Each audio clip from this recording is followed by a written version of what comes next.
anak ng totong. Mukhang holdapper to ah. Oh, ano namang iniisip mo ha? Mga bang holdapper? Ay, kita mo ba tong bag ko? Messenger ako, tanga. Bago nga ang version is Kastakli eh. Ha? Kaya tigil ko din, di ako holdapper. Oo ate, no? Busog na ako sa buhok mo eh, no? Hindi na ako mag-aalmusal eh. Ay, love. Yung ano? Yung ano? Yung sa thesis natin, no? Thesis.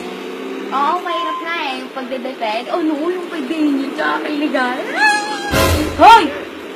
Abay, napakaingin ng mga dalagang ini. Nasa pang publikong lugar kayo, no? Pumirme kayo, wala kayo sa bahay ninyo, ha? Punk's not dead! Ayan, ang tanga mo, nabulunan ka tuloy. Punks kasi yun, hindi punks, bobo. Kuya, bayad daw, pasuyong ate. Bayad daw, kuya. Kuya, bayad daw, pasuyong ate.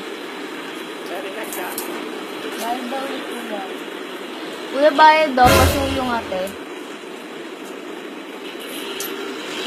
Bayad daw ulit, kuya. Kuya, bayad daw, pasuyong ate. Bayad daw, kuya, oh. Kuya ba? Anong kuya-kuya? Wala nang kuya-kuya, ha? Hindi ako bababa dito hanggat wala kayo sa akin binibigay. Ano kayo, eh, ha? Pasahero lang din naman ako dito. Ba't di kayo pumunta sa driver at magkapit ng bahay nyo, ha? Ha? Visit kayo, eh, no? Bababa na nga lang ako. Oy, teka, yung sweldo mo! Sa inyo na yan, mga kupal!